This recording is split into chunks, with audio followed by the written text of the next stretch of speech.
I wanted to take a look at the reviews of Star Trek Prodigy. I watched the first episode of the show, and in my opinion, it was pretty bad. It was pretty much just yelling the whole time. And it wasn't even like Star Trek. It was like a Star Wars cartoon claiming to be Star Trek, and not a very good Star Wars cartoon at that. So I wanted to just see what Rotten Tomatoes had to say about it, and as you can see, the average tomato meter is at 86%, audience score at 74%. So it seems like a lot of people don't necessarily agree with me on how awful it is, even though it is awful. You can believe that. Let's go to Season 1. Get down to the reviews. The show mostly just transparently trades off the Trek title without feeling like it's going anywhere boldly or otherwise. I can agree with that. But then the double-sized premiere of Prodigy seems to be entirely in its own lane. That's because it's stupid. Other shows avoid trying to do that. Refreshingly unconcerned with previous Star Trek series until 2 minutes before the closing credits, which means it's not Star Trek. It's not trying to be Star Trek. With its cinematic, artsy, immersive score and layered character development, there's no layered character development. There's no character development at all. There's just yelling. This is not your parents' weekly primetime cartoon. Oh, isn't she clever? The new cast is fun with lots of appeal for younger viewers. Yeah, only because they're loud and colorful. And Ella Purnell's Gwyn and Riley Lazraki's Rock Talk are already stealing a lot of their scenes due to their nuanced and empathetic vocal work. Which is another way to say they sound like girls. Because they are. Congratulations. It's a fun way to extend the franchise that gives the series writers a lot of room to experiment. You know, like pooping in a toilet. Might make some parents smile, well, only if they don't have to watch it themselves. My 7-year-old son has already asked to rewatch the second episode of Prodigy, so this latest Trek is certainly well calibrated to capture the interest of its target audience. Stupid kids. A visually stunning, hope-filled, and unique story for new and old Star Trek fans alike.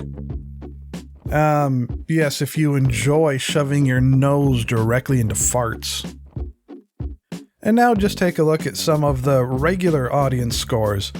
This show is animated beautifully, and I love the sense our misfit crew gives of hope and optimism, which has been missing from Trek. I hope the show, like hologram blah blah blah blah.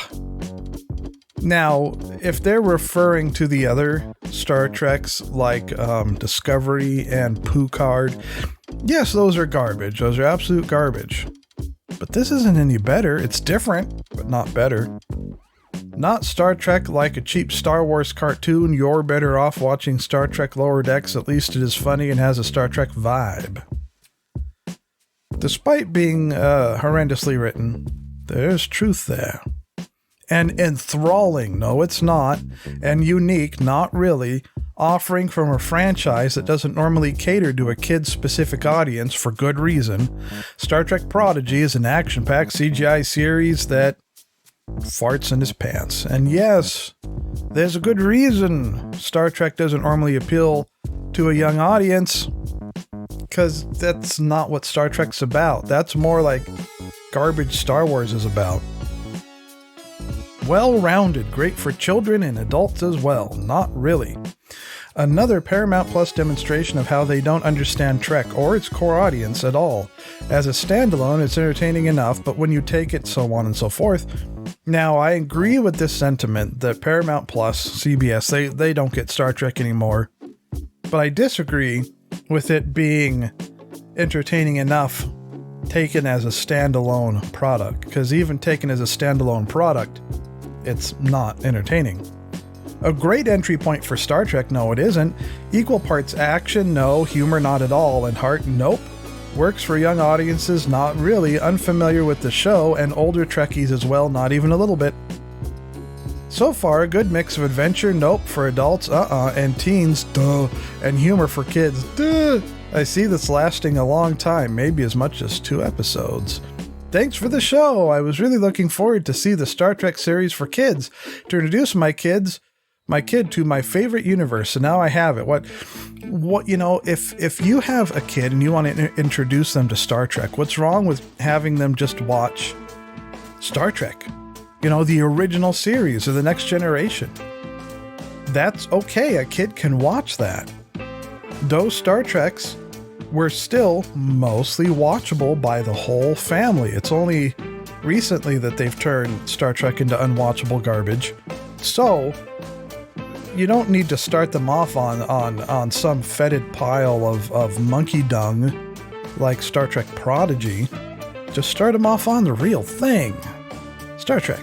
A fun Star Trek show for kids, not even a little bit, with enough to keep older fans entertained too. No, unless you like constant yelling. A fun mix of Trek for younger adults, and enough content for long-standing Trek fans. They are wrong. And stupid. So, Star Trek Prodigy. Here's other things with pictures. Star Trek Prodigy. My opinion, it is about as entertaining as poop floating on a toilet.